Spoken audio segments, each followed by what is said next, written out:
을의 서른이 되면 뭔가 자리를 잡아야 될 것 같고 뭔가를 해야 될 것 같다는 그런 분위기 속에서 저는 항상 10년은 더 방황할 거라고 선포하듯이 하고 다녔었거든요. 조금 더 나다운 곳을 한번 찾아보자 해서 덴마크 하면 휘게 막 이런 거 유명하잖아요. 뭐가 달라요? 저희는 선택 옵션이 너무 많잖아요. 여기는 그 옵션을 고민하기보다는 내가 있는 것 안에서 가장 즐거울 수 있는 방법을 찾는, 여기는 질문을 안 하면 그냥 아무것도 없는 거예요. 내가 질문을 계속 해야 돼요. 내가 원하는 걸 내가 알아야 돼요. 알아야 되는 게 중요하네. 네, 그래서 처음에는 이렇게 풀이하면 어떡하지 했는데 떠먹여주는 게 없네? 약간 이런 거지. 30대 중반이 되면서 마지막으로 다른 환경에 나를 갖다 놓고 좀 더 극적으로 방황을 해야 뭔가를 찾을 수 있지 않을까? 안녕하세요 여러분. 여기는 지금 덴마크 코펜하겐이고요. 저희가 코펜하겐에 온 지 벌써 4일 차네요. 3일 동안은 코펜하겐 외곽의 동네에서 휴식을 좀 취했고요. 그래서 코펜하겐 여행은 오늘부터가 본격적일 것 같고, 먼저 만날 사람이 있습니다. 요즘사 구독자분 중에 코펜하겐에 살고 계시는 분께서 연락을 주셔가지고 만나기로 했거든요. 그러면 만나러 가보겠습니다. 따라오시죠.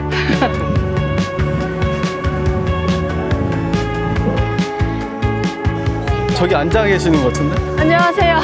아, 저희 좀 늦었죠? 아니요. 사람 진짜 많네요? 깜짝 놀랐어요. 며칠 돌아다녀 보시니까 어떠셨어요? 며칠 안 돌아다녔어요. 저희 쉬었어요, 그냥. 아하. 쉬면서 밥 네. 해먹고, 밀린 편집하고. 그것도 덴마크다운 것 같긴 해요. 네, 근데 거기는 진짜 사람이 없어서 네. 아, 이렇게 없나? 막 이랬거든요? 여기도 이렇게 조금만 벗어나면 비슷해요, 사실. 코펜하겐이 큰 도시가 아니다 보니까. 상현님 이쪽 네. 가까이 사세요? 전 여기서 걸어서 한 3분? 아, 진짜요? 네. 여기 시끄럽진 않아요? 건물 한 몇 개만 지나도 좀 분위기가 확 달라져요. 아, 여기가. 이쪽 운하 네. 쪽이 네. 사람 제일 많고. 네, 그리고 지금 딱 여름이 이런 풍경이고 겨울이 되게 길거든요. 그래서 여름 이렇게 즐기는 기간이 생각만큼 길지 않아요. 아, 되게 좋은 날 오신 거예요, 아, 사실. 그래요? 네. 저기가 오페라 네. 하우스인데 아, 오페라 하우스 앞에 오페라 파크라고 작은 공원이 있거든요. 네네. 거기 가셔도 될 것 같아요. 좋아요, 좋아요. 여기 조금 조용해졌다. 네. 그래도. 저쪽에 벤치 같은 거 찾으면 좋을 좀 것 괜찮을 같아요. 것 같아요. 제 학교가 저기라 가지고 이 건물? 바로 옆 똑같이 생겼는데 아, 저기? 쟤는 학교고 얘는 아파트예요. 아, 그렇구나. 여기가 옛날에 해군 기지 뭐 그런 거였다고 아. 하더라고요. 근데 반은 학교가 되고 반은 아파트처럼. 신기하다. 네.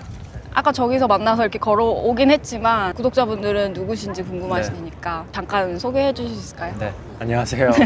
저는 코펜하겐에서 2년째 거주하고 있는 상현이라고 합니다. 반갑습니다. 반갑습니다. 이메일로 주셨잖아요. 네. 어떤 마음으로 이메일을 쓰셨나요? 일단 뭐 다른 생각할 거 없이 코펜하겐 오신다고 그래서 일단 연락해보자. 제가 메일에도 썼는데 그냥 커피라도 마실 수 있으면 좋겠다 이렇게 네. 메일 썼거든요. 팬의 마음으로 항상 계속 듣던 팟캐스트기도 하고 유튜브에서 뵙고 이래서 어떻게 보면 코펜하겐이라서 이 기회가 주어진 거잖아요. 제가 여기 살고 있으니까 이 기회를 어떻게든 내가 잡아야겠다. 바로 제가 그때 여행 중이었는데도 네. 그냥 휴대폰으로 이렇게 메일 써서 보냈어요. 그래서 다행히 이렇게 뵙게 돼서 되게 저도 반갑습니다. 반갑습니다. 사실 코펜하겐은 저희가 이제 산티아고 끝나고 어떤 곳을 여행할까 할 때 가장 먼저 가고 싶던 곳이긴 했어요. 근데 혹시 여기도 우리 구독자가 계실까? 약간 많이 계실 것 궁금했었는데 같은데. 네, 그래도 연락을 주셔가지고 너무 반가웠고, 그 메일에 보니까 30 중반에 마지막 방황? 약간 네네. 이렇게 쓰셨던데 네네. 건축 전공하시고 인스타툰 같은 것도 좀 그리시고 하시더라고요. 책도 네네. 또 내셨고 네네. 잘 자리를 잡아가다가 또 여기로 이제 다시 또 공부를 하러 온 이유가 있을까요? 정확히 말하면 자리를 못 잡긴 했죠. 아, 자리를 못 잡아서? 그런 것도 있는데 이제 좀 전혀 다른 일을 병행하는 게 어느 순간 이렇게 좀 이게 맞나 싶어서 잠시 건축을 접고 회사를 그만두고 그림에 집중을 좀 해보기도 하고 막 이렇게 실험을 막 해보고 있었어요. 네. 근데 30대 중반이 되면서 뭔가 마지막으로 다른 환경에 나를 갖다 놓고 이 두 개 내가 하고 있는 일들을 어떻게 섞을지 아니면 또 어떤 게 새로운 게 있을지 경험을 폭넓게 해보고 싶어서 그냥 막연하게 선택을 하긴 했어요. 이게 막 고민을 깊게 한 건 아니고 해외를 나가고 싶다 처음이었고 해외를 나갈 거면 공부를 하는 게 그래도 쉬운 루트 중에 하나기도 하니까, 그리고 하고 싶기도 하고 그래서 좋아하는 나라들을 찾아봤을 때 제가 북유럽 디자인을 항상 그래도 동경하고 좋아하고 했어가지고 그쪽으로 가보자 해서 찾아온 곳이 여기였습니다. 코펜하겐. 네. 지금 여기 만나는 약속 장소도 상현님이 찾아주셨잖아요. 네. 이제 주로 자주 다니시고 좋아하는 곳으로 저희를 초대해달라 이렇게 네네. 말씀을 드렸고 이쪽으로 초대를 해주셨는데, 여기 아까 그 건넜던 다리? 저 지역을 네. 뭐라고 해요? 저 니하운에서 여기가 이제 크리스찬하운이란 곳인데 거기를 이어주는 곳이거든요. 이쪽이 제일 유명하긴 하잖아요. 많이 유명하죠. 이제 사진 니하운. 딱 보면은 네. 코펜하겐 하면 나오는 사진들에 제일 대표적인 장소이긴 네. 하죠. 네. 근처에 제가 집이 있고 학교도 근처에 있어서 여기를 이제 항상 왔다 갔다 걷기도 하고 자전거도 타고 제일 익숙한 곳이긴 해요. 근데 그렇기도 한데 오늘 이제 날씨가 좋으니까 뭔가 코펜하겐을 딱 보여줄 수 있는 장소가 어딜까 생각을 했을 때 아까 보셨겠지만 사람들이 다 나와서 햇빛 즐기고 그러니까요. 뭐 수영도 하고 뭐 친구들이랑 뭐 맥주 마시고 그러니까 그런 분위기가 어떻게 보면 잘 보여줄 수 있는 곳인 것 같아서 근데 이렇게 날씨를 즐기는 날이 얼마 없다면서요? 네 아마 한 2달만 늦게 오셨어도 네. 서서히 달라지기 시작했을 거예요. 딱 여름만 이런 분위기. 여름에서도 한 7, 8월, 아, 9월 정도까지 딱 이렇게 날 좋은 날이 있다가 꺾이는 순간이 있거든요. 그러면 이제 급격하게 그 해가 짧아지기 시작하면서 겨울 되면 한 2시간 정도 해가 떠 있죠. 하루에. 그리고 해 자체를 못 보는 기간이 한 2주 정도 되기도 해요. 아, 그냥 진짜요? 계속 흐리고 비 오고 온도가 그렇게 낮진 않은데 이제 바람 많이 불고 해 없고 이래서 지금 이 상태로 봤을 때는 상상이 잘 안 가는데 그쵸. 그렇게 저도 극과 까먹어요, 극의 사실은. 뭔가 외부인이 볼 때 그 코펜하겐이 아니라 진짜 살아보셨으니까 어떤 매력을 느끼셨을 것 같은데 매력? 어때요? 뭐 이 계절도 좋고 한데 어떻게 보면은 그 계절의 차나 그 겨울에 쉽게 말하면 좀 우울한 기간 때문인지 몰라도 사람들이 오히려 작은 거에 더 집중을 하는 것 같아요. 일상을 좀 단정하게 가꾸려고 노력을 하고 그리고 사람들이 여름을 이렇게 즐기는 것도 겨울이 있어서 사실 즐기는 거라고 생각합니다. 그쵸. 이 기간이 되게 소중한. 소중한, 즐길 수밖에 없는 그렇겠다. 겨울이 길고 네. 하니까 기다리고 기다리다가 즐기는 거니까 네. 더 그럴 수 있겠네요. 디자인 같은 게 이렇게 발달을 한 이유도 이제 집에 있는 기간이 길어지고 겨울에 이러다 보니까 예쁜 조명, 예쁜 소품들, 예쁜 분위기 이런 거에 집중을 하고 또 바깥에서 이제 뭐 외식을 하는 문화가 잘 아니거든요. 이제 물가가 비싸기도 하고 그리고 문화 자체가 이렇게 친구들 초대해서 같이 밥 먹고 이렇게 이야기 나누고 이런 게 일상적이라서 그 어떤 집에 대한 사람들이 애정이 큰 것 같아요. 아, 그래서 네. 뭔가 건축이나 공간 디자인 네네, 공간 디자인이나 이런 쪽이 많이 발달하고 약간 가구 이런 것도 가구도 유명하잖아요. 유명하죠. 네. 가구 조명 막 이런 거. 의자 이런 거에 되게 네. 중요하게 여기고 근데 그런 게 이제 저한테도 되게 매력적으로 다가와서 제가 딱 여기 오기 전에 연재하고 막 책 준비하고 했던 게 집에 관한 거였거든요. 제가 전에 살던 집들을 이렇게 모아가지고 인스타툰에 연재도 하고 책을 냈어서 그림 에세이. 네, 어떻게 보면 그 관심이 이렇게 이어져서 온 것 같기도 해요. 그거에 딱 집중한 나라는 어떻게 이것들을 갖고 가는지 더 궁금하기도 했고 네. 그 관심사가 있어서 이제 덴마크에 오셨는데 코펜하겐에 처음 상상했던 거랑 실제 왔을 때 느낌은 어땠어요? 첫인상? 첫인상이라고 하면 제가 딱 8월 초에 왔는데 그때 저는- 그럼 비슷한 느낌? 근데 저는 운이 좀 안 좋았나 봐요. 날씨가 안 좋았어요. 아, 그래요? 그러니까 해는 있는데 막 비 많이 오고 아. 막 이래서 한 처음 며칠간은 뭔가 좀 이상한데 잘못 왔나? 근데 그리고 며칠 지나서 이제 날씨 좋아지고 해서는 이제 맞구나 했는데 이제 겨울이 오면서 이제 그 미리 조사를 해와서 알긴 했지만 생각보다 더 심하구나 겨울이. 그런 날씨에 대한 인상이 되게 강하긴 했고 그리고 사람들에 대한 인상은 정보가 별로 없었긴 했는데 생각보다 사람들이 다 되게 친절하다 되게 호의적이고 근데 어느 정도의 거리감이 있으면서 근데 뭔가 물어보거나 어떤 뭐라고 하죠? 인터랙션이 있을 때는 되게 다 친절하게 말해주고 그런 것들은 되게 인상적이었던 것 같아요. 네. 그러니까 저한테 잘 맞았던 것 같아요. 약간은 좀 다른 유럽이랑 다르게 좀 더 내향인에 가까운 느낌이 들어요. 제가 느끼는 거리감이 조금 있어요. 사람 간의 거리감. 맞아. 그게 저희가 딱 생각하는 내향인하고 조금 다른 게 다르게. 어떻게 보면은 사람과의 교류를 어려워하는 것 같진 않거든요. 근데 자기 바운더리를 좀 지키는 걸 좋아하는 것 같아요. 친구들, 제 학교에도 보면은 덴마크인 친구들도 있는데 되게 친절하게 대해주고 하는데 어느 정도 부정적인 의미가 아니라 그냥 자기만의 딱 선을 지켜놓고 자기가 하고 싶은 거 하고 뭐 자기가 혼자 뭐 하고 싶다 이러면 그냥 딱 자기 공간에서 집중하는 그런 느낌은 있는 것 같아요. 그런 게 좀 저도 맞을 것 같은 느낌. 네.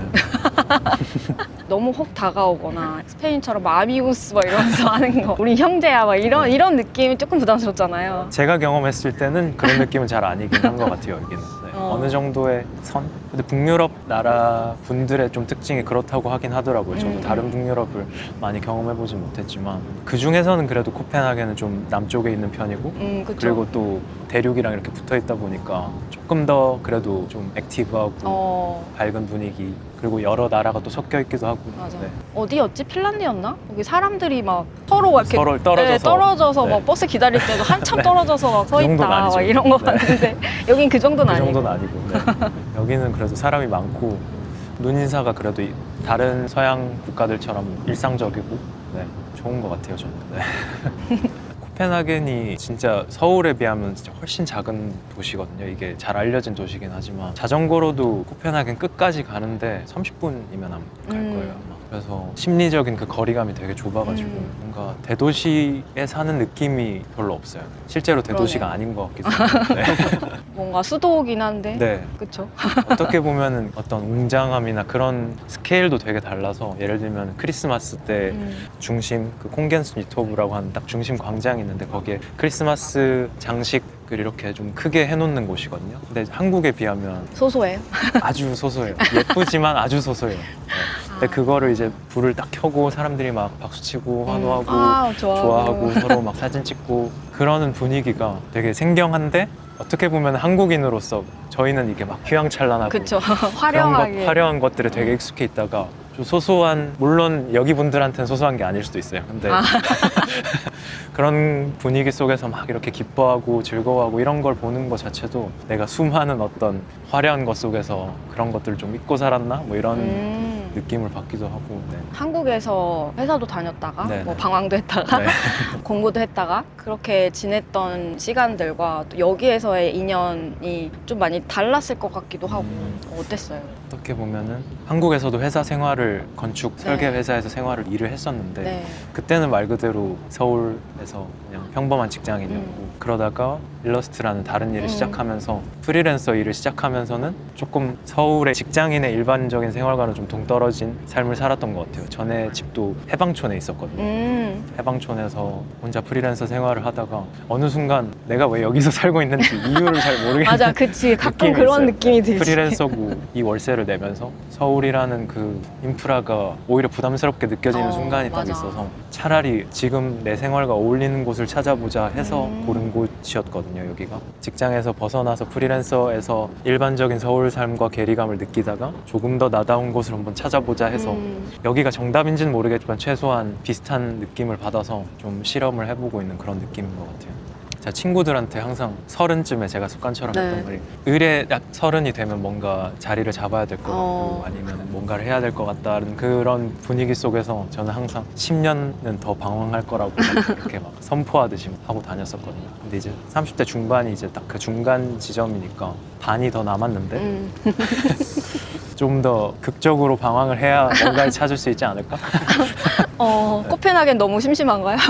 좀 고민을 해보고 있어요. 근데 지금 더 다른 곳을 가봐야 되나? 여기가 좋긴 하지만 그래도 다른 곳이 있을까? 뭐 이렇게 폭넓게 생각해보고 있는 것 같아요.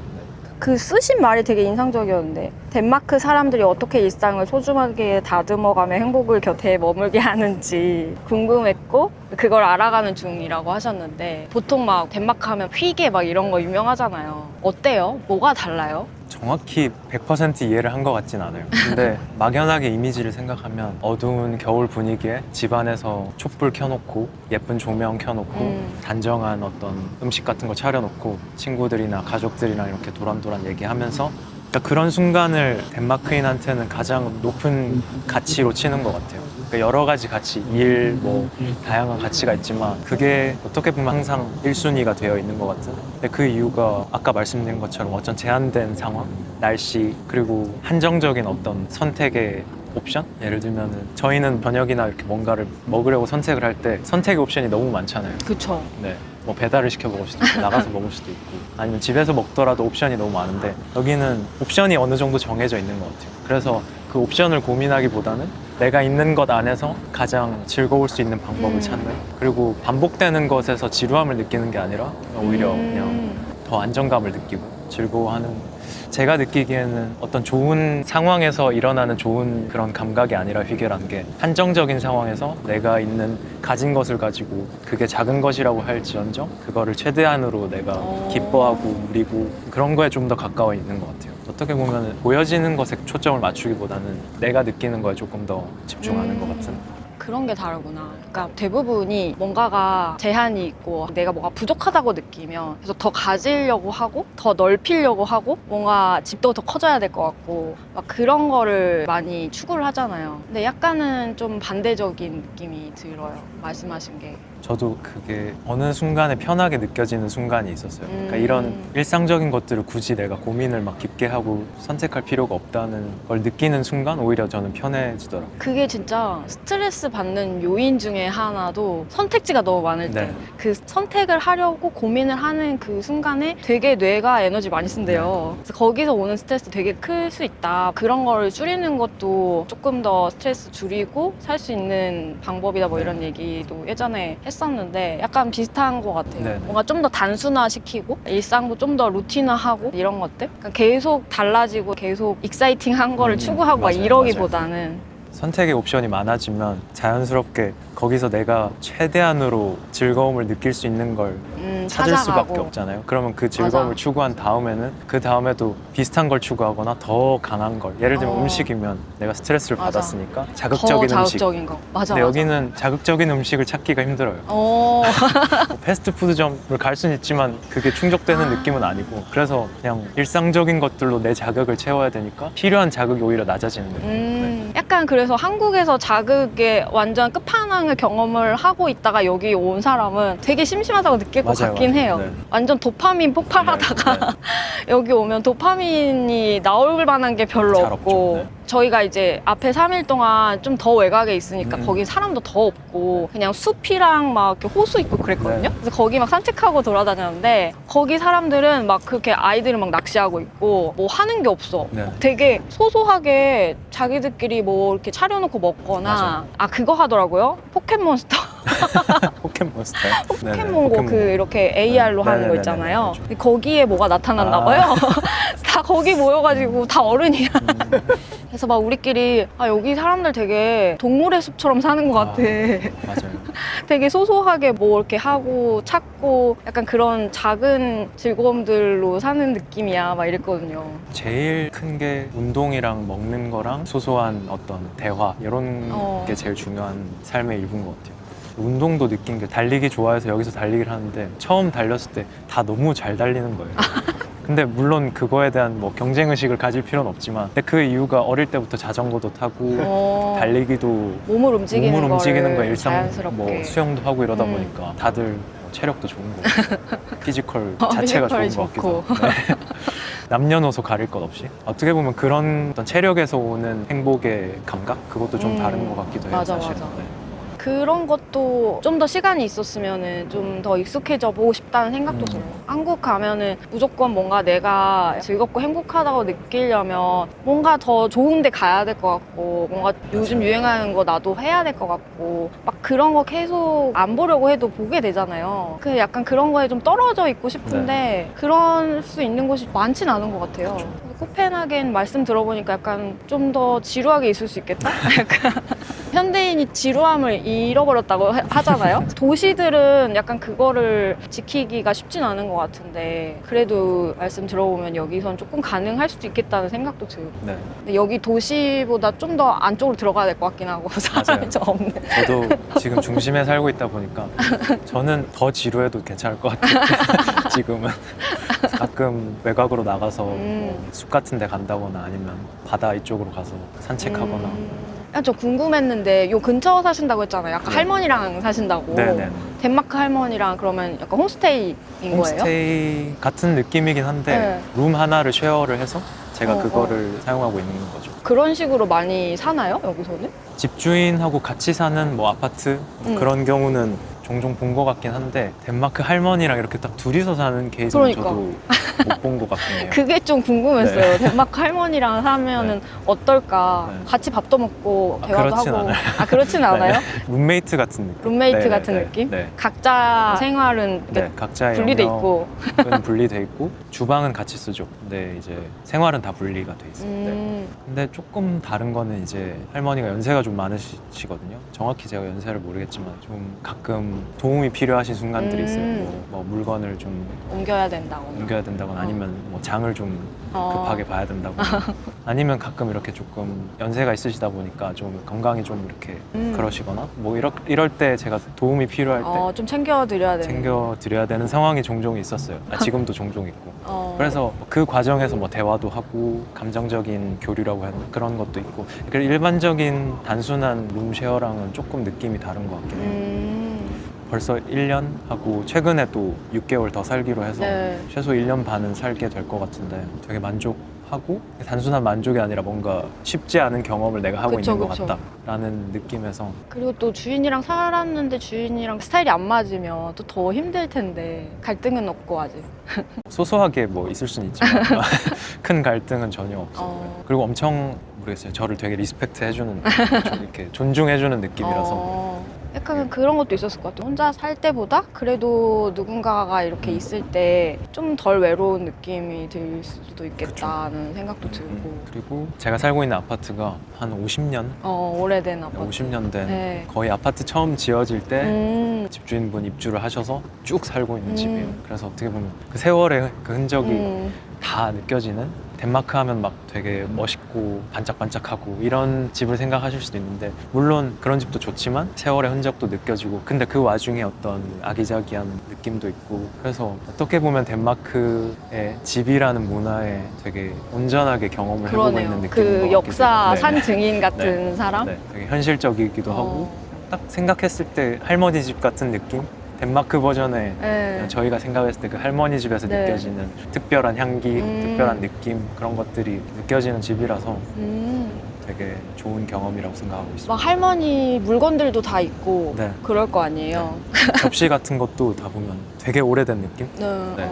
빈티지 마켓에 가야만 볼 수 있을 것 같은 그런 접시들. 냄비 같은 것도 분명히 이케아라고 돼 있긴 한데 옛날 이케아. 한 20년 전 이케아 같은 20년 전 이케아. 그런 거 네. 요즘에 일부러 구해서 그쵸, 막 그쵸. 인테리어용으로 막 사고 그러는데 그냥 그런 거를 생활 속에서 직접 쓸 수 쓰고, 네. 있으니까 그런 것도 너무 재밌긴 하겠다. 그런 거 있잖아요. 뭔가 나라마다 아니면 도시마다 좀 집을 해놓고 사는 것도 조금씩 다르잖아요. 아직 잘 모르겠지만 여기는 전자레인지가 없더라고요. 저희 집에도 없어요? 네. 그러니까 전자레인지를 안 쓰더라고요. 그거 전자레인지. 보고 좀 다르다 했던 게 파리, 런던은 뭘 해먹기보다는 다 냉동식품 사서 데워 먹는 문화가 엄청 많더라고요. 근데 여기는 좀 아닌가? 왜냐면 전자레인지가 없으니까 그런 문화가 아닌가 보다 약간 그 생각을 했는데 그런 것처럼 여기만의 어떤 다른 점? 이런 거 혹시 발견한 거 있으세요? 근데 그 점은 확실히 다른 것 같긴 해요. 전자레인지 아마 젊은 세대들 뭐 혼자 사는 젊은 세대들이 주로 뭐 냉동식품 먹거나 뭐 이럴 수는 있는데 여기는 간단하게 먹더라도 그래도 좀 건강하게 먹는 편인 것 같고 근데 되게 심플하게 먹어요. 빵이랑 치즈, 버터 아니면 파스타, 야채 아니면 아예 그냥 비조리로 그냥 샐러드. 근데 처음 와서 놀랐던 거는 젊은 친구들도 간식으로 그냥 야채 같은 거 먹고 후무스 같은 거에 당근, 되게 건강하게 먹는다. 당근 찍어 먹고 근데 그런 게 이제 일상적인 건강하게 먹는 편인 것 같긴 해요. 자연주의로. 네. 다른 거는 어때요? 그러니까 우리가 아는 북유럽 가구, 북유럽 디자인 하면은 디자인.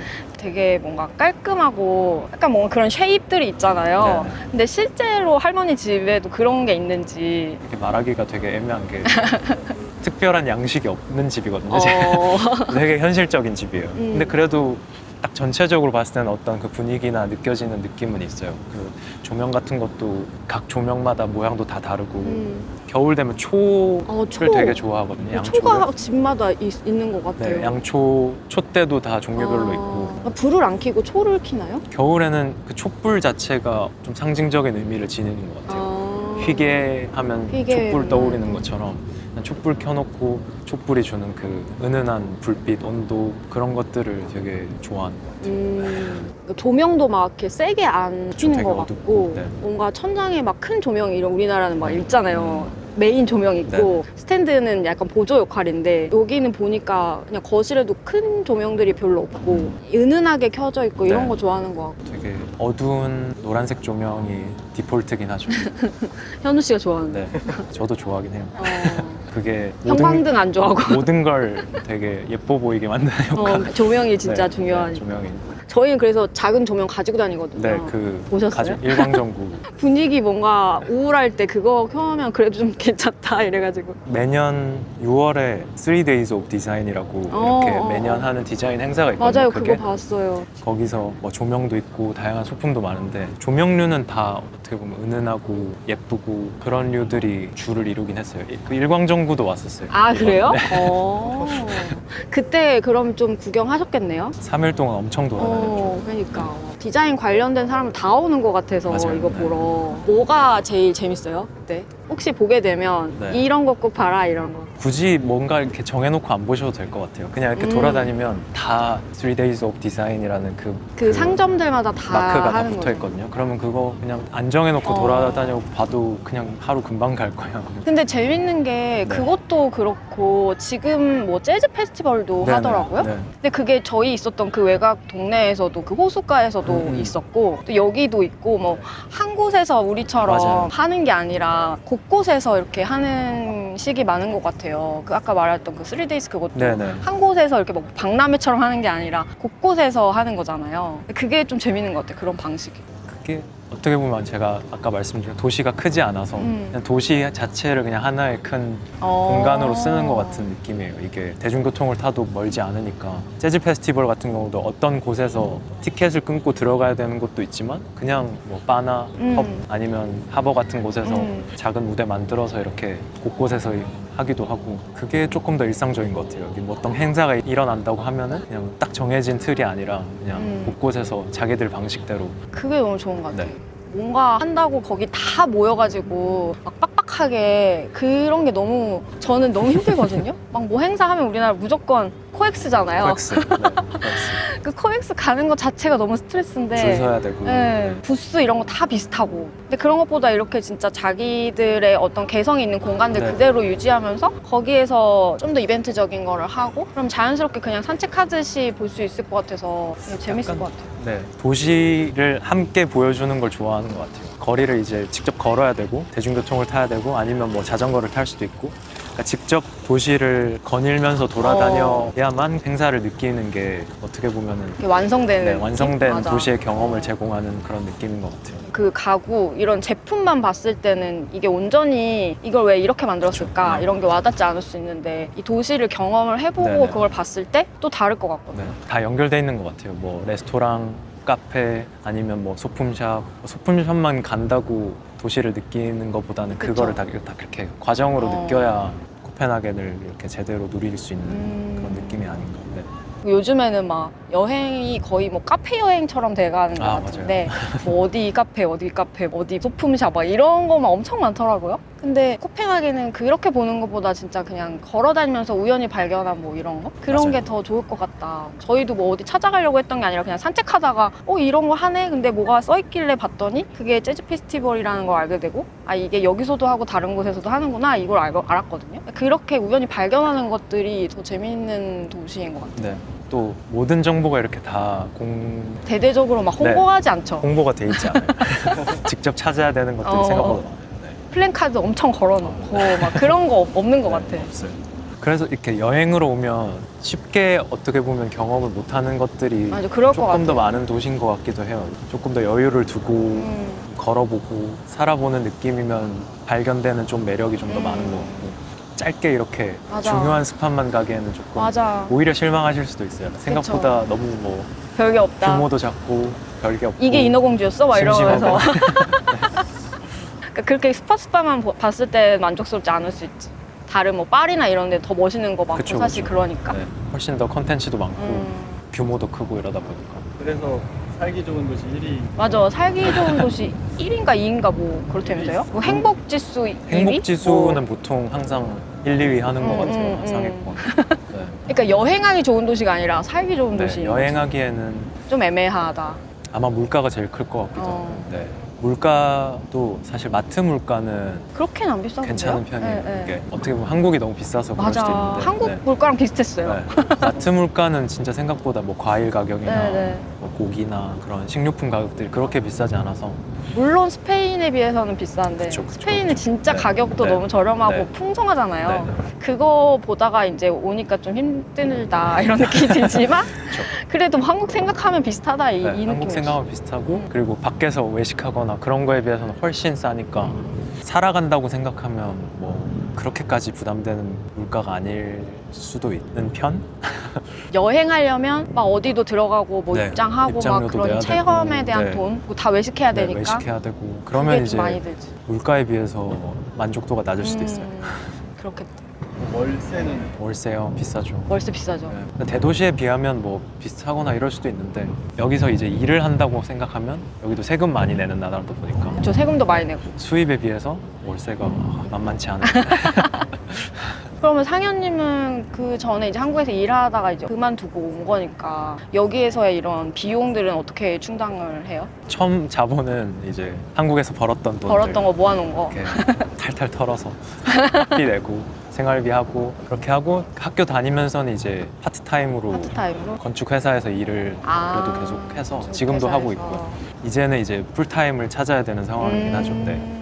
근데 여기도 이제 직업 잡 마켓이 쉬운 상황은 아니라서 어떻게 될지 그래요? 모르겠지만 근데 좀 폭넓게 보고 있어요. 저도 그거 궁금했는데 네. 또 보여주고 싶은 데가 있다 해가지고 그쪽으로 또 가면서 네네. 얘기를 더 해봅시다. 알겠습니다.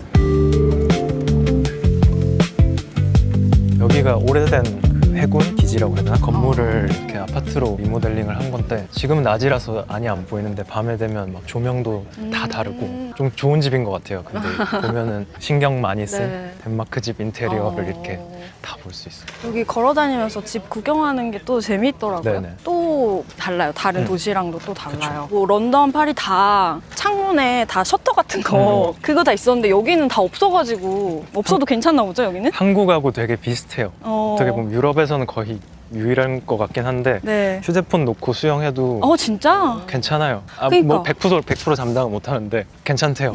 그 자전거도 막 그냥 놓고 다니기도 하는 거. 자전거는 안 돼요. 아니에요? 아니에요? 그래서 자전거는 훔쳐가요? 그래서 제가 한국하고 비슷하다고 했는데 아 진짜 웃겨. 자전거 저 한 번 도난 당했어요. 아 진짜 자전거는 또 훔쳐가네. 자전거는 무조건 잘 잠그셔야 되고 웃겨.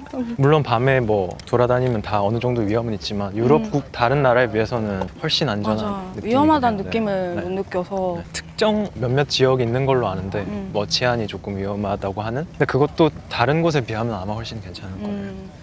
학교가 여기가 다 그냥 여기 주변에 저 하얀 건물도 학교고 아. 네. 특별한 게 있진 않죠. 소소하다 네. 학교도. 여기가 네. 이름이 정확히 로얄 데니시 아카데미. 로얄 데니시 저기 아카데미라고. 안뜰 같은 데 가시면 그러면 여기는 약간 그런 예술 쪽인 건가요? 여기가 기본적으로는 아트 스쿨이긴 한데 건축이랑 디자인에 초점이 맞춰져 있는 학교예요. 네. 되게 조용하다 여기. 지금 학교가 방학이에요? 방학이라서 아무도 없어요 지금. 저 졸업 전시를 하고 있거든요. 근데 지금은 닫혀 있어요. 아 진짜 아쉽다. 네. 평일엔 볼 수 있어요? 아니요 이게 방학 기간에는 또 닫아요? 닫고 되게 덴마크긴 하죠. 닫고 8월에 다시 열어요. 아 8월에 아깝다. 그러면은 졸업하셨으니까 네. 상현님 것도 제 것도 있어요? 있죠. 아 아쉽다. 어떤 거 하셨어요? 덴마크에 있는 제가 자연을 좋아하다 보니까 제가 건축이긴 하지만 자연을 되게 더 좋아하거든요. 그래서 덴마크에 있는 숲을 하나 정해서 거기가 이제 한창 복원을 하고 있는 숲이에요. 그 사람들이 뭐 자원 이용도 하고 옛날에는 뭐 사냥하는 장소기도 하고 뭐 그러면서 좀 훼손된 부분들을 원래의 상태로 돌리는 복원 과정 중에 있는 숲이라서 그 복원 중인 환경, 그 상황을 이용하면서 사람들한테 자연을 소개하는 공간, 자연센터 뭐 이런 느낌이거든요. 네, 그런 거를 만들었습니다. 근데 이제 복원하는 과정에서 막 나무를 잘라내야 되기도 하고 부산물이라고 해야 되나? 그 여러 자원들을 활용해서 재활용해서 뭐 만들겠다 뭐 이런 친환경적이고 그런 내용들을 이제 제안을 하는 그런 프로젝트. 네. 여기가 이제 상현님이 얼마 전까지 네네. 다니고 졸업한 네. 학교인 거잖아요. 네. 여기 학교 살짝 소개해 주실 수 있어요? 여기는 이름은 로얄 데니시 아카데미라는 곳이고요. 뭐 쉽게 설명드리면 덴마크 왕립 학교. 왕립. 네. 건축, 디자인에 초점이 맞춰진 학교예요. 그래서 건축가들이 주로 있고 도시 관련된 아니면 공간 디자인, 가구 디자인도 유명하고요. 비주얼 아니면 게임, 패션 뭐 이런 것들도 있는 그런 학교입니다. 학비는 많이 비싼가요? 학비 다른 유럽 국가들이랑 비교를 하면 아마 영국이나 네덜란드에 비하면 쌀 수도 있을 것 같고 근데 독일이나 프랑스는 이제 학비가 없으니까. 그거에 비하면 비싼 편이긴 하죠. 네. 근데 한국에서도 어쨌든 건축 전공하셨잖아요. 네네. 전공이 다른 전공으로 하시긴 했지만 뭔가 교육 방법이나 방식이나 약간 이런 게 좀 달라요? 많이 다르죠. 처음엔 진짜 놀라긴 했어요. 이게 생각보다 너무 너무 프리해서 정해진 일정이 거의 없어요. 아 진짜? 네. 시간표도 없는 거예요? 시간표가 내가 원래 한국은 약간 그렇게 한국에 비하면 시간표가 없다고 아, 봤을 진짜? 될 것 같아요. 내가 들을 수업을 이렇게 뭐 신청하고 막 이런 게 없어요? 없어요. 오. 매주 정해진 시간에 그것도 이제 튜터가 정해져 있는데 튜터랑 프로젝트 진행 중인 상황 이렇게 얘기하고 물어보고 질문하고 피드백 받고 이런 게 이제 일주일에 하루가 있고 나머지는 다 자유예요. 자유? 뭐 세미나 같은 거 있으면 가도 되고 안 가도 되고. 그럼 그게 그냥 열리고 있고 네, 내가 열리고 그냥 있고. 네, 알아서 듣는 알아서 느낌이고. 듣고 아니면 제일 큰 거는 여기 이제 워크샵이라고 해서 뭐 나무 워크샵, 메탈 워크샵. 워크샵이라는 게 작업실이죠. 그러니까 뭔가 만드는 공간들이 많아요. 거기서 이제 자기들이 그냥 학교 인프라를 써서 하고 싶은 걸 계속 스스로 뭔가를 해야 되는. 스스로? 네. 배우는 건 아니고? 제일 초반에 약간 기본적인 라이센스 과정이 있긴 해요. 근데 그거는 뭐 하루 이틀, 이틀 3일 뭐 그거면 충분하고 그 이유는 이제 다 자유고 알아서 자유. 뭐 물어보고 그래서 처음에는 현실적인 얘기지만 내가 학비를 이만큼 냈는데 이만큼을 해주는 냈는데 게 왜 없네. 이렇게 프리하면 어떡하지 했는데 떠먹여주는 게 네. 없네? 약간 이런 거지. 이제 시간이 지나면서는 내가 여기 있는 인프라를 알차게 써서 내가 얻어갈 거를 내가 스스로 챙겨야 되는구나 해서 그때부터는 뭐 만족스러웠던 것 같아요. 네. 기본적으로 각자 자기가 하고 있는 프로젝트가 다 있다 보니까 그 프로젝트와 연관돼서 내가 필요한 뭐 교수님들이나 그런 분들이 있으면 직접 컨택해서 약속을 잡아서 이야기 나누고 뭐 필요한 거 얻고 뭐 그거 이외의 시간에는 뭐 밖에서 뭐 조사를 해도 되고 진짜 정해진 게 없어요. 뭐 여기서 만들고 싶은 걸 만들어도 되고 자율적으로 한다는 게 진짜 한국인한테 쉽진 않았을 것 쉽진 같아요. 않아요. 그래서 그 같은 반 친구들인데도 학기 중에 몇 번 못 보는 경우도 그러게요. 있어요. 네. 같이 모여서 뭔가 수업 듣는 게 없으니까. 네네. 각자 정해진 자리가 있거든요. 네. 스튜디오 같은 게 있어서 아. 거기서 이제 작업을 주로 하고 이러면 친구들 있으면 얘기하고 뭐 의견도 나누고 그 스튜디오라는 공간이 그냥 어떻게 보면은 2년 내내 주어지다 보니까 그냥 거기서 그냥 자기 걸 만드는 과정이 핵심인 그러네요. 것 같아요. 네. 그러니까 같이 이 작업실을 같이 쓰는 네네. 동기들이 생기는 네네. 거고 네네. 거기에 대한 인프라나 이런 걸 학교에서 지원을 해주는 네네. 거고 약간 네. 이렇게 생각을 해야 네네. 되는 네. 개념이 네. 완전 다르네요. 지식을 넣어주는 그런 교육이 아니라 그러니까 할 수 있는 그냥 장만 만들어주는 네. 약간 그런 느낌? 아까 말씀드렸던 튜터하고의 대화도 한국 같은 경우는 제 경험상 이렇게 뭔가를 이렇게 딱 정해주려고 하죠. 이렇게 이거 해야 되고 이거 왜 안 했냐 하면은 혼나기도 하고 검사 숙제 같은 검사 거죠. 같은 숙제 느낌. 검사 같은 느낌이죠. 태도도 지적받고 제대로 하고 안 있는 것 같은데 뭐 이런 식의 여기는 그냥 질문을 안 하면 그냥 아무것도 없는 거예요. 내가 질문을 계속 해야 돼요. 심지어 이렇게 질문을 받기도 해요. 지금 내가 뭘 도와줄 수 있어? 내가 뭘 도와줄까? 원하는 걸 이렇게 얘기하면 뭐 그러니까 내가 원하는 걸 내가 알아야 돼요. 네. 되는 게 중요하네. 네, 검사를 이렇게 틀을 보고 이렇게 그 튜터들이 찾는 게 아니라 내가 문제가 뭔지 직접 생각하고 그거를 물어야만 답을 얻는 게 더 일반적인 것 같아요. 그러면 진짜 열심히 하려면은 그만큼 또 얻는 것도 많을 거고 아무것도 안 하려면 아무것도 안 하고 안 끝날 할 수도 있어요. 있을 네, 것 같고. 네. 아마 졸업을 못 할 수도 있어요. 그 졸업 논문에 대한 평가는 또 되게 까다롭나요? 평가는 또 생각보다 까다롭고 분위기가 이렇게 확 달라지는 느낌이긴 해요. 막 자유롭게 풀어갔다가 자유롭게 풀어놨다가 갑자기 그걸 이제 시험이라고 표현하는데 시험이 이제 발표거든요. 저희는 발표를 할 때 갑자기 되게 엄격하고 진지해지는. 약간 배신감 느낌. 실제로 한 첫 그러게. 학기, 두 학기 때는 내가 알던 튜터가 아닌데 언젠 자유롭게 하라며. 뭐 그런 적도 있었어요. 네. 그러면 여기서 이제 공간 디자인 하고 건축 일도 하고 그러고 계신데 앞으로는 뭐 하고 싶으세요? 뭐 개인 프로젝트나 이런 거를 좀 준비 이제 하려고 하는 단계다라고 네네. 하셨는데 일러스트로도 계속 그리고 계시잖아요. 네. 다 같이 병행을 하는 건가요? 병행이 아니라 합쳐보려고 하고 있어요. 합쳐보려고. 어떻게 합칠까를 고민하려고 여기 온 이유기도 했었고, 실제로 마지막 프로젝트 때 그 졸업 프로젝트 할 때 그림책이라고 해야 되나? 그런 스토리텔링 북을 하나 만들긴 했어요. 제 오. 프로젝트와 연관을 지어서. 이제 그게 꼭 필수는 아니에요. 저- 모든 게 그냥 필수 그런 건 없죠. 필수는 없죠. 자율인데. 실제로 크게 관심을 가지지도 않았어요. 근데 내가 제 하고 만족감, 싶어서. 네, 제 만족감. 제 튜터는 좋아하긴 했는데 이제 주로 보는 어떤 심사의 대상은 아니긴 하죠. 근데 제가 그냥 타고 싶어서 공간 이런 걸 만들 때 스토리가 같이 가면 그치. 더 어떻게 보면 일반 대중들한테는 더 친근하게 다가갈 수도 있고, 그리고 이해하기도 쉽고 이러니까 하나의 이야기를 만들어서 뭐 책으로 만들면 그게 가이드북도 되지만 그 책 자체만으로도 공간의 하나의 경험이 되게 그쵸. 만들고 싶은, 그래서 그거를 한번 실험을 해봤고, 근데 그건 이제 말 그대로 실험 같은 느낌이었어요. 근데 그걸 가지고 좀 제대로 된 완성된 이야기, 완성된 책을 한번, 올해 목표는 그게 제일 큰 것 같아요. 그거를 만들어보고 가능하면 뭐 독립출판이나 아니면 여기서든 아니면 뭐 한국에서든 출간을 해보는 게 목적이고, 연재는 지금 인스타그램 제가 졸업작품 한다고 거의 멈춰둔 5월에 멈춰있던데. 마음이 아픈데 몇 개 봤거든요. 뭐 숲 네, 얘기도 맞아요, 있고 코펜하겐 이야기도 좀 있고 네네. 하더라고요. 네. 그래서 이제 그거를 이제 다시 시작하는데 뭐 어떤 걸 시작할까 하다가 그래도 제가 있는 환경을 이용해서 하는 게 좋을 것 같아서 덴마크의 공간을 소개한다거나 어떤 환경, 라이프 스타일 이런 거를 조금 더 제 관점에서 소개하는 컨텐츠를 연재를 해볼까 하는데 꼭 뭐 일러스트가 아닐 수도 있고 다양하게 생각해보고 있어요. 재밌을 것 같아요. 네. 원래 제가 하던 거는 이제 일상툰, 제가 제일 최근에 냈던 책이 이거였거든요. 네. 제가 지금까지 살았던 집하고 그때 그 당시에 살고 있던 집, 해방촌에 살고 있던 집을 주제로 그냥 소소하게 제가 느낀 것들을 쓰고 뭐 글도 좀 있고요. 그러니까 책이 지금 4권? 3권? 세 권, 3권을 네, 내셨고 네. 어쨌든 그럼 작가로도 활동을 하고 라고 계신 불리는 건 거고. 여전히 어색한데 네. 그런 것도 궁금했어요. 이런 다른 도시에 와서 살면 평소에 뭐 스케치나 이런 거 할 때도 좀 다른 영감이 되지 않을까.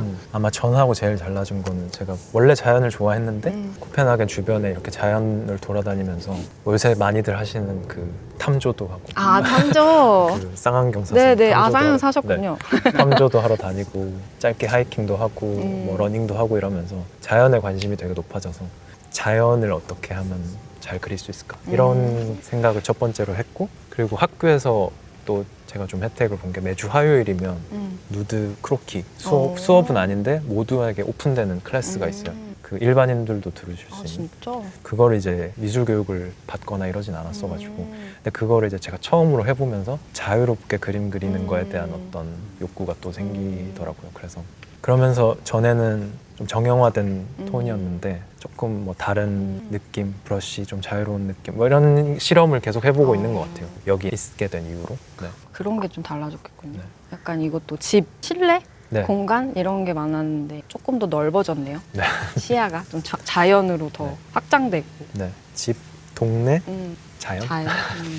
어쨌든 30대 중반에 마지막 방황이라고 했는데 사실 마지막이 아닐 수도 있잖아요. 마지막이 5년치 방황이에요. 마지막이긴 하지만 5년치. 5년치. 약간 30대에 그렇게 떠나오는 게 사실 불안할 수 있잖아요. 네. 근데 여기서 지내면서 이 분위기, 사람들의 어떤 라이프 스타일 이런 거에서 또 영향을 받은 게 있을까? 이런 생각도 들어서 좀 나의 어떤 불안과 방황에 대한 어떤 생각, 삶에 대한 어떤 가치관 이런 거에 좀 영향을 받은 게 있을까요? 생각나는 게 한 가지 그냥 예를 들면 한창 그 졸업 프로젝트를 하고 있을 때 엄청 바쁜 기간이었거든요. 근데 유럽인 친구가 엄청 바쁘니까 밖에 나가서 건물 앞에서 잠깐 맥주 마실 건데 같이 마실래? 했는데 제가 그때 바쁜데. 너무 바빴어요. 그래서 조금 있다가 합류할게. 저는 당연히 이렇게 그래도 마시기 시작하면 1시간은 마시겠지라고 했는데 한 15분 지났는데 올라왔어요. 근데 그 친구들은 엄청 바쁘지만 그 15분을 누려야 했던 거였어요. 그 하루를 위해서. 햇살도 좋고 하니까 짧게 우리 15분이라도 나가서 맥주 마시고 들어오자. 근데 그게 저한테는 되게 인상적이었거든요. 내가 최선을 다하고 뭔가를 하고 있지만 하루도 중요하다. 맞아. 그래서 내가 하루에 내가 좋아하는 것들, 그게 꼭 일이 아니라고 해도 그것들을 조금이라도 나를 위해서 쏟는 시간을 챙겨야 되고, 내가 하고 있는 것 자체도 그게 어떤 거대한 뭐 야망도 좋죠. 하지만 그것보다는 내가 지금 하고 있는 거의 과정으로서의 의미를 더 중요하게 여기는, 보면은 스트레스를 받는 것처럼 보이는데도 자기가 하고 있는 거에 대한 어떤 애정이나 이런 것들은 다 많더라고요. 친구들이 아 이거 그냥 끝나고 나 이거 안 해 이런 느낌이 아니라, 물론 끝나고 그치. 쉬고 싶긴 하죠. 근데 이거 하는 자체에는 되게 의미를 스스로 굉장히 크게 부여하고, 꼭 이 다음에 내가 뭔가 얻기 위해서가 아니라 그냥 이거 자체만으로 과정을 네, 과정을 되게 중요하게 중요시하고. 여기고, 실제로 학교 자체도 과정을 보여주는 게 되게 중요해요. 저희는 이제 결과물만 딱 보여주는 게 익숙한데 과정, 내가 어떻게 이걸 해왔냐도 최종 발표 때 다 보여줘야 돼요. 그래서 제가 항상 좋아하는 말이긴 했는데, 그냥 모두가 과정 속에 있다라는 말을 지금도 염두에 두고, 어떻게 보면 5년 후에 제가 뭘 하고 있을지, 3년 후에 뭘 하고 있을지 잘 모르겠기도 하고 크게 생각도 안 하고 있어요. 그냥 다음 주, 다다음 주, 다음 달, 그 정도에 내가 하고 싶은 것들 이렇게 정리를 해놓고, 대신 그냥 최대한 충실히 하려고 하는 편이고, 그래서 어떻게 보면 다음 스텝이 뭐냐고 저한테 물으신다면 내일 뭐 할지는 알고 있어요. 내일 뭐 하실 거예요? 내일은 뭐 플리마켓 가고 네, 책 좀 읽고 뭐 준비할 거 준비하고 그런 것들이지, 너무 거창한 인생의 계획을 거창한 인생한 세우기보다는 계획은 세우고 있지는 않은 것 같아요. 그런 게 이제 약간 여기 와서 조금 더 네, 배우게 네, 된 조금 더 것들이군요. 여기 와서 더 그거를 몸에 와닿게 느껴서 큰 계획을 하고 있지 않습니다가 제 답일 것 같아요. 하고 싶은 건 많지만 내가 뭘 하겠다는 앞으로 차근차근 생각해 보려고요. 흘러가는 대로 조금 두면서 그것도 좋은 것 같아요. 어차피 계획한 대로 다 네. 되지 않잖아요. 계획한 대로, 그게 어떻게 보면 큰 이유였던 것 같아요. 항상 1, 2년 전에 생각했던 거와 제가 전혀 다른 삶을 살고 있는 경우가 많았어요. 여기 오는 것도 생각 안 했던 전혀 거죠. 생각 안 했죠. 뭐 막연하게 해외를 나가고 싶다는 언제나 생각을 하긴 했는데, 내가 여기서 갑자기 학교를 다니고 있을 줄은 회사 다닐 땐 전혀 생각 못 했고, 그리고 뭐 일러스트를 시작하게 된 것도 한국에서 학교 다닐 때는 전혀 생각하지도 못했고, 어차피 한 치 앞도 예상하지 못할 거라면 주어진 거에 최선을 다하자가 제 계획입니다. 좋네요. 제가 한번 찾아봤을 때 막 그런 게 있더라고요. 덴마크에는 그러니까 시간을 3가지로 쓴다. 우리는 뭐 일하고 생활 이렇게 하잖아요. 네. 근데 하나가 더 있다. 자기 자신과의 시간을 꼭 빼놓는다는 거예요. 그러니까 일도 있고 그다음에 뭐 가정에서의 또 내 역할 있잖아요. 네네. 그거 말고 내 시간 뭐 이런 거를 되게 중요하게 생각한다. 뭐 이런 얘기를 들었었거든요. 아까 뭐 말한 잠깐 햇살 누리고 약간 네. 이런 것도 그런 거에 속하지 않을까? 그런 거를 뭔가 어릴 때부터 그런 개념에 대해서 생각하고 그렇게 살아왔으면은 그런 게 또 더 자연스럽지 않았을까? 이런 생각도 들고. 네, 맞는 것 같아요. 바쁘더라도 어떻게 보면은 그걸 나눠 놓기도 했지만 나로서 연결돼 있는 것 같아요. 일도 그렇고 가족으로서도 그렇고 휴식도 그렇고 다 내가 중심에 서 있는 것 같고, 제가 크게 생각했던 거와 달랐던 거는 일을도 되게 열심히 해요, 사실.